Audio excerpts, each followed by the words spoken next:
जय भीम और सलाम। आज 3 महीने हो गए हैं सहारनपुर को, और जब जंतर मंतर पे 2 बड़े कार्यक्रम हुए और उत्तर प्रदेश भवन पे, तो शायद तीनों कार्यक्रम में मैं था वहां पे। और उसके अलावा सोशल मीडिया पे जितना हम लोग लिख सकते थे और बोल सकते थे, हर जगह जाकर बोला और लिखा। और उसके बाद घटनाएं रुकी नहीं है, चाहे वो जुनैद का मामला हो, चाहे इस तरह के कई मामले और सामने आए हैं। तो प्रॉब्लम क्या है, चाहे सोशल मीडिया पे हमने देखा कि एक महिला को नंगा भी घुमा रहे हैं, और मतलब मॉब लिंचिंग एक नया फिनोमेना इमर्ज किया है। तो समस्या क्या है, मुझे लगता है कि हम सब समझते हैं इस बात को, लेकिन जो फंडामेंटल क्वेश्चन है कि ultimately what is to be done, कि हम आखिर करें क्या। अभी बिहार में जो घटनाक्रम हुआ है, जिस तरह से पूरे मैंडेट की डकैती हुई है, वो भी हम लोग देख रहे हैं। और पॉलिटिक्स में एक पॉलिटिक्स पहले हम लोग समझते थे, हिस्ट्री का छात्रों में हिस्ट्री पढ़ता हूँ, पढ़ाता हूँ, और पॉलिटिक्स को हम लोग पहले एक सर्विस समझते थे, और इसमें एक मोरालिटी होती थी, एक नैतिकता होती थी। अब मुझे लगता है कि पॉलिटिक्स एक धंधा बन गया है,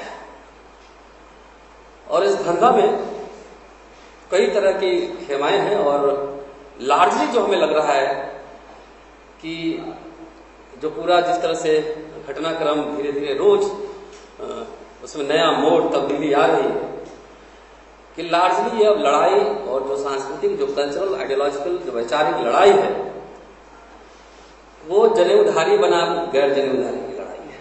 वो जनेऊधारी हिंदू में भी हो सकते हैं, और धर्मों में हो सकते हैं, कहीं हो सकते हैं। कुछ लोगों की जनेऊ चमड़ी के अंदर हो सकती है, कुछ लोगों की जनेऊ चमड़ी के बाहर हो सकती है। आजकल कुछ दलित पिछड़े जबरदस्ती का जो है अपना धोती फाड़ कर खुद जनेऊ बना रहे हैं। ये भी समझना पड़ेगा कि जिस तरह से उनका आपने देखा उत्तर प्रदेश का चुनाव की जाटा बनाम ब्रेस्ट, तो एक तरफ तो दलित के अंदर जातिवाद के पूरे नोशन को सिस्टमेटिकली उसको उभारा जा रहा है, दूसरी तरफ उसका हिंदुआइजेशन भी हो रहा है, दूसरे तरफ यूनिफिकेशन भी हो रहा है। तो साथियों, सवाल यह है कि जब सहारनपुर घटना घटी, और आज भी चंद्रशेखर, जहां तक मुझे सूचना इंफॉर्मेशन है, वो जेल में, और शायद इस सिविल सोसाइटी था, हम लोग थे और आप सब थे जिन्होंने इस घटना के खिलाफ आवाज उठाई। और सबसे जो शर्मनाक था उस पूरे घटनाक्रम में, वो ये था कि पॉलिटिकल क्लास की तरफ से कोई रिस्पांस, इमीडिएट रिस्पांस नहीं आया। आप लोग ज्यादातर इसमें से आप पॉलिटिकल साइंस के स्टूडेंट होंगे, इसलिए इस पूरे जो इवेंट है इसको समझने की जरूरत है कि पहले होता था कोई घटनाक्रम हुआ है, रेल एक्सीडेंट हो गया, तो रेल मिनिस्टर तुरंत रिजाइन करता था। कम से कम हर पार्टी के लोग जाते थे वहां स्पॉट पे, कहीं कोई वायलेंस हुआ है तो एक संवेदना व्यक्त करना, और तमाम इस तरह की बातें हम लोगों ने देखी।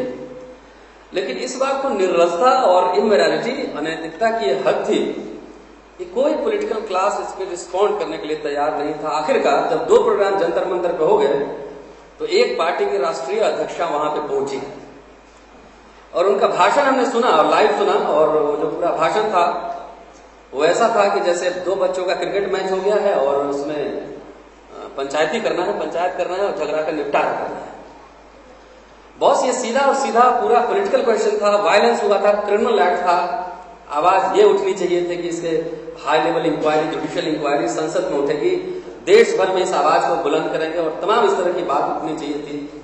लेकिन वो नहीं हुआ। मुझे लगता है कि कहीं ना कहीं पॉलिटिक्स में जो अवसरवादिता है, अपॉर्चुनिज्म है और मौका परस्ती है, वो साफ साफ स्पष्ट दिखाई दे रहा है। मैं एक बात आप लोगों के साथ में साझा करना चाह रहा हूं, डॉक्टर अंबेडकर के कुछ कोट आपके सामने रखूंगा, कि जो मैंने पहले कहा कि वो जनेऊधारी बनाम गैर जनेऊधारी है, तो ये आपको हर जगह दिखेंगे। ये ऊना, सहारनपुर, जुनैद में भी वही है, दिल्ली विश्वविद्यालय में भी दिख जाएंगे, और जेएनयू में भी दिख जाएंगे, और पटना में भी दिख जाएंगे, हर जगह दिख जाएंगे। कहीं पे सोशल एक्सक्लूजन बहुत साइलेंटली हो रहा है, कहीं पे वायलेंटली हो रहा है, which we have to decipher. और पढ़े लिखे लोग, और यूनिवर्सिटी में आलम तो ये है कि अब यूनिवर्सिटी में भी बोलना, बात करना, किसी तरह का सवाल उठाना, इसमें भी एक वैचारिक, आइडियोलॉजिकल पाबंदी लगा दी गई है। जब विश्वविद्यालय में लोग नहीं बोलेंगे तो समझिए वो समाज मृत प्राय होगा। हम लोग कितना करियर ओरिएंटेड हो गए हैं कि यहां भी इन मुद्दों पे सवाल नहीं उठाए जा रहे हैं। इसलिए मैं तो आप सबको कम से कम बधाई दूंगा कि खुलेआम दिन दहाड़े आप दिन में यहाँ पे पॉलिटिकल साइंस डिपार्टमेंट में इस तरह की चर्चा कर रहे हैं, और इसके लिए आप सब बधाई के पात्र। उसके बाद घटना घटी कि भाई बहन जी ने वहां से राज्यसभा से इस्तीफा दे दिया। तो मुझे एक नकवी साहब मंत्री हैं बीजेपी से, वो इतना ही अल्पसंख्यक है, उनके होने से मुसलमानों का उतना ही भला हुआ है जितना कि राष्ट्रपति कोविंद के बनने से दलितों का भला होगा इस देश में। तो उन्होंने कहा कि बहन जी विशुद्ध राजनीति कर रही है। तो मैं जब उनका भाषण सुन रहा था तो आई वाज सरप्राइज्ड कि क्या कह रहे हैं। तो फिर मैंने सोचा कि नहीं, वो ठीक ही कह रहे हैं कि जिस पॉलिटिकल आइडियोलॉजी को रिप्रेजेंट कर रहे हैं, जिस घराने को रिप्रेजेंट कर रहे हैं, जिस सिस्टम को रिप्रेजेंट कर रहे हैं, उनके हिसाब से राजनीति तो अब अडानी अंबानी के घर में ही होगी और संसद में तो भजन कीर्तन ही होगा।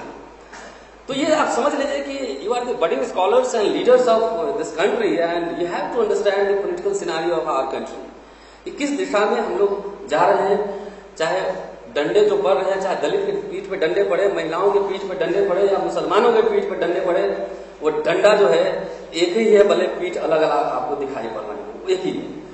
अब मुझे लगता है कि डरने की जरूरत नहीं है। मैं अभी भीम आर्मी में कुछ साथी थे, मुझसे मिले थे, तो मैंने बिहार में प्रचलित कहावत उनको सुनाई कि भाई जब हंसुआ की शादी होती है तो उसमें खुरपी का गीत नहीं गाया जाता है। कि हम लोग जानते हैं कि ये लड़ाई कोई एक दिन की लड़ाई नहीं है, ये हजारों साल की लड़ाई है। और हमारे नेताओं ने सो कॉल्ड फर्जी so called secularist and social justice वाले नेताओं ने हमें छला है, हमें धोखा दिया है। यही कारण है कि हमारे पीठ पे अभी भी डंडे पड़ रहे हैं। और दिल्ली यूनिवर्सिटी से लेकर तमाम विश्वविद्यालयों में जिस तरह का दमन ऑपरेशन है और जिस तरह से रिजर्वेशन की धज्जियां उड़ाई जा रही है, वो हम आरएसएस संघ परिवार और राइट विंगर्स है, जो जनेऊ वाले हैं, उनको क्यों बोले? हमारे लोगों ने हमको छला है, इसलिए ये समस्या हमारे सामने आ रही है। अगर वो लोग दबंगई से पार्लियामेंट में अपनी बात रखे रहते और विधानसभाओं में बात रखे रहते, चाहे वो आरक्षण का प्रश्न हो, चाहे आत्मसम्मान और स्वाभिमान का प्रश्न हो, चाहे भूमि के आवंटन का प्रश्न हो, तो शायद ये दिन हमें नहीं देखने पड़ते। इसीलिए मुझे लगता है कि एक नया पॉलिटिकल इंटरवेंशन करने की जरूरत आ गई है। By the way, politics is not a dirty game. मैं पॉलिटिकल एक्टिविस्ट और मैं समझता हूं कि राजनीति कोई गंदी बात नहीं है। इसलिए मेरे कुछ साथी मिले, मैंने कहा कि चंद्रशेखर जेल में है और 3 महीने बाद भी न्याय नहीं मिला और मुझे कोई उम्मीद नहीं है न्याय मिलने की, क्योंकि वो गौ रक्षक भी आप ही, डंडा चलाने वाले भी आप ही, थाना भी आप ही, पुलिस भी आप ही, एसपी भी आप ही, मजिस्ट्रेट भी आप ही, सरकार भी आप ही। तो सैया भाई कोतवाल का डर काहे का? तो मुझे तो उम्मीद नहीं है कि नहीं मिले। और जाहिर है कि लार्जली एक बड़ा क्वेश्चन है कि हमारे पास इंस्टीट्यूशन नहीं है, ना अखबार है, ना मीडिया घराना है, ना हमने स्कूल बनाए, ना हमने कॉलेज बनाए। आरएसएस ने तो ईमानदारी से काम किया है कि सरस्वती शिशु मंदिर में अपने बच्चों को आइडियोलॉजिकल ट्रेनिंग दे रहे हैं, लेकिन हमारे नेताओं ने कभी सावित्रीबाई फुले शिशु विहार नहीं बनाए।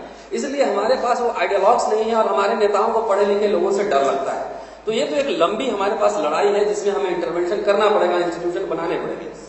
लेकिन मुझे लगता है कि 2019 अभी सामने है और बहुत जल्दी आपके सामने होंगे, और हम सबको बहुत ही मजबूती के साथ सड़क पे उतर के, और मुझे लगता है कि राइट विंगर्स को जो जुनैद और तमाम जो अखलाक के पीठ पे डंडे पड़ रहे हैं और जो सहारनपुर में हो रहे हैं और ऊना में हो रहे हैं, उनको एक बकायदा मुंह तोड़ जवाब देना पड़ेगा इस 19 के चुनाव में। इसलिए हमें उसकी तैयारी करनी चाहिए। इसलिए मैंने कहा कि चंद्रशेखर को चलते हैं, अगर आप लोग राय बनाए तो गोरखपुर में चल के जो योगी है उनके मांग में ले जाके, अभी वो रिजाइन करेंगे लोकसभा से, तो मुझे लगता है कि उनको इंडिपेंडेंट रूप से एक साझा उम्मीदवार बनाकर, मैं हूं, जिग्नेश है, तमाम लोग हैं, हम लोग भारतवर्ष से अपील करते हैं कि फिरका परस्ती, एंटी सोशल जस्टिस ताकत के खिलाफ एक नौजवान आइडियोलॉग को हम लोग को चुनाव लड़ाना चाहिए जाके गोरखपुर में। हम, ये मेरी व्यक्तिगत राय है, आप लोग बाकी जो हमारे साथी जो समझेंगे उस पर आगे पोजिशनिंग करेंगे, क्योंकि मुझे लगता है कि एक लार्जर मिडिल क्लास को जानबूझकर डीपोलिटिसाइज कर दिया गया है, ये कहकर के राजनीति गंदी है।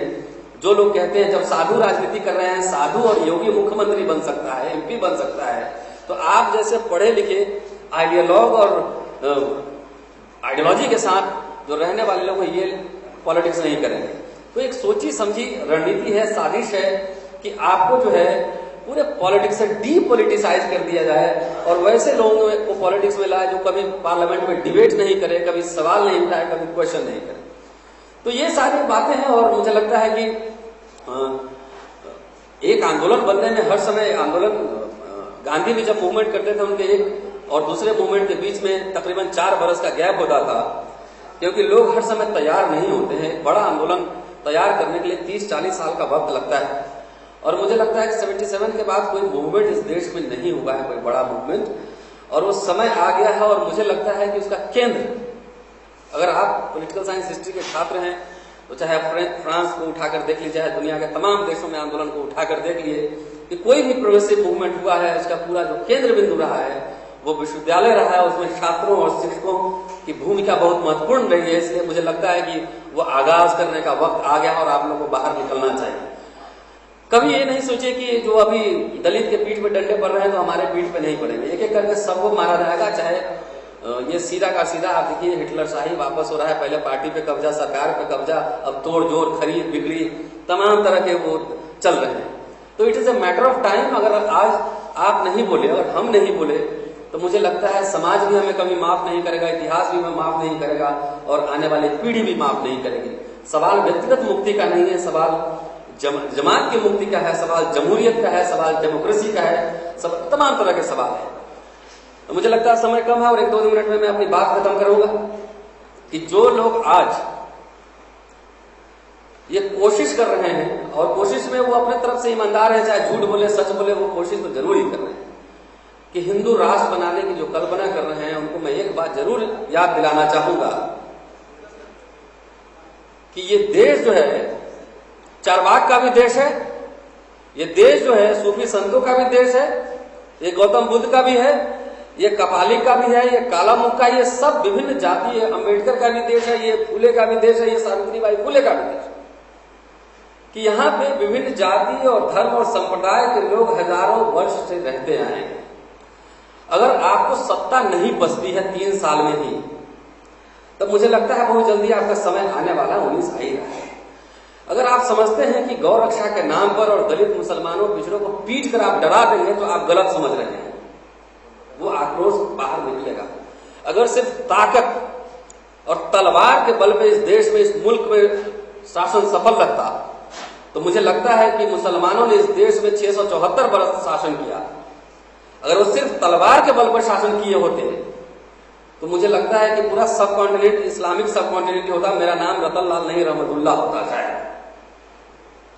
तो जिन लोगों ने आजादी के पूरे जो जंग में, संघर्ष में जिन लोगों ने मुखबिरी की है, आज वो कृपया देशभक्ति का सर्टिफिकेट न बांटे। और रही बात कि उन्हीं सल्तनत पीरियड में और मुगलों के पीरियड में आपने बैठ के जो है अपने मंदिर और मठ के लिए चंदा लिए हैं, और आपकी चर्बी जो चढ़ी है अभी, जो लाल हो रहे हैं पूरा, अगर मुसलमान सिर्फ ताकत के बल पे शासन चला रहता तो शायद आपकी चर्बी नहीं रहती, आप ही नहीं रहते शायद इस तरीके से।